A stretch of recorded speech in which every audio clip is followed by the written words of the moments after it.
Welcome to S3 Cloud Hub. In today's tutorial, we're going to walk you through the process of automating Docker image creation and deployment using GitHub Actions, Packer, and Docker Hub. Whether you are new to DevOps or looking to streamline your workflow, this guide will help you set up a seamless automation pipeline. Let's get started. First, we'll set up our GitHub repository.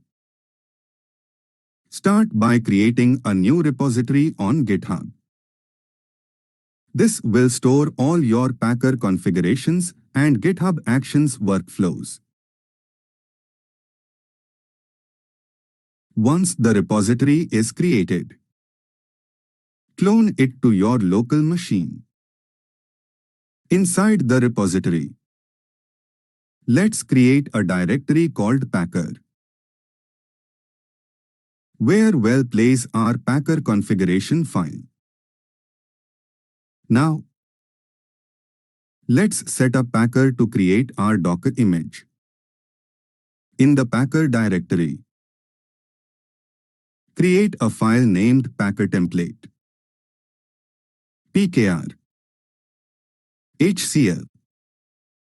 Here's the Packer configuration we'll be using. This configuration does several important things. It uses an Ubuntu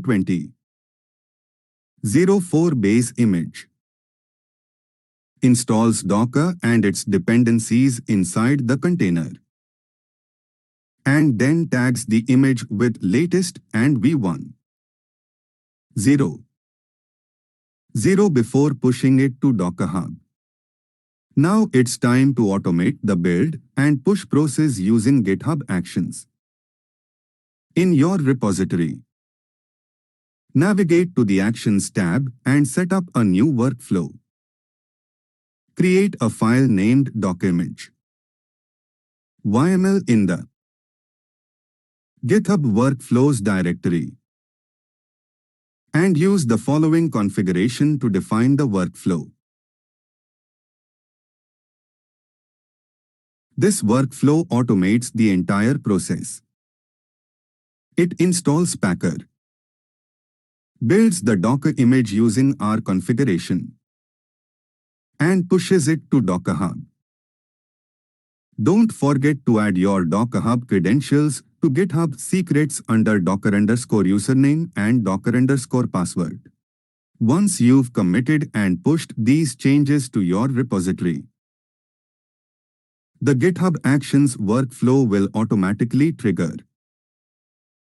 It will build the Docker image, tag it, and push it to Docker Hub. After the workflow completes, your Docker image will be live on Docker Hub, tagged and ready for use in your deployments. Now that the workflow has completed, it's time to verify that our image has been successfully pushed to Docker Hub. Start by logging into your Docker Hub account. Navigate to the Repositories section. Here, you should see the repository S3 Cloud Hub My Doc image listed. Click on it to view the details. Inside the repository, you will see the image tags latest and v1.0.0. This confirms that our GitHub Actions workflow has successfully built and pushed the Docker image using Packer. You can also pull this image locally using the Docker command docker pull S3 Cloud Hub My Doc image latest to further validate it. Run the container locally to ensure everything is working as expected. If you have any question or any doubt, feel free to ask in the comment section below. I will answer you as soon as I can. Thank you for watching. Bye and have a nice day.